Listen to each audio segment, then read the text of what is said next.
The mirror shields of Nubia. Across the sun-baked expanse of ancient Nubia, where the deserts shimmer like molten gold and the Nile cuts its brilliant path through kingdoms of stone and sand, there existed a weapon unlike any forged upon a battlefield. These were the mirror shields of Nubia, polished bronze discs so exquisitely crafted that they did far more than guard a warrior's body. They captured the sun itself. Legends say they were born in the forges of artisans who understood both metal and light, shaping alloys that held an almost supernatural shine. When raised beneath the desert sun, the shields didn't merely glint, they blazed. The shield's purpose, however, reached far beyond physical defense. According to excavated wall carvings and fragments of oral tradition, the mirror shields were used to communicate across distances, flashing coated bursts of reflected sunlight from hilltop to hilltop. The warriors of Nubia, famed for their speed and precision, learned to read these patterns as readily as speech. Some researchers believe the system worked much like a proto-heliograph, predating similar technologies by thousands of years. Others argue it was less about communication and more about ritual, a means of invoking celestial blessings by directing the sun's brilliance toward the earth.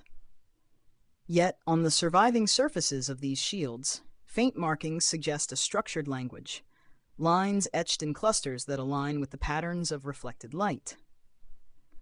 Perhaps the most intriguing accounts come from ancient military chronicles describing battles fought in blinding radiance. Opponents wrote of Nubian fighters who seemed surrounded by halos, their shields throwing off dazzling arcs that disoriented enemy ranks. Some claimed the light itself carried symbols, brief and flickering, conveying commands without a sound.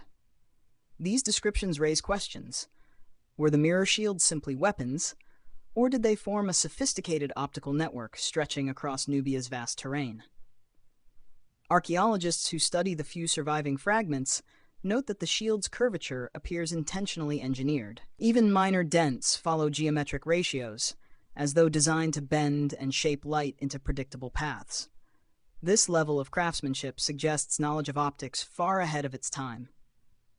One theory proposes that the shields were used not only for messaging, but for mapping the heavens, reflecting starlight during rituals that charted celestial cycles. Yet for all these theories, the true purpose of the mirror shields remains uncertain. What is clear is their symbolism: power drawn from the sun, unity across great distances, and mastery over both art and science. In a land where light could make or break survival, these shields became more than tools. They were conduits between earth and sky, between warrior and kingdom, between past and present. Help the channel by like, share, subscribe.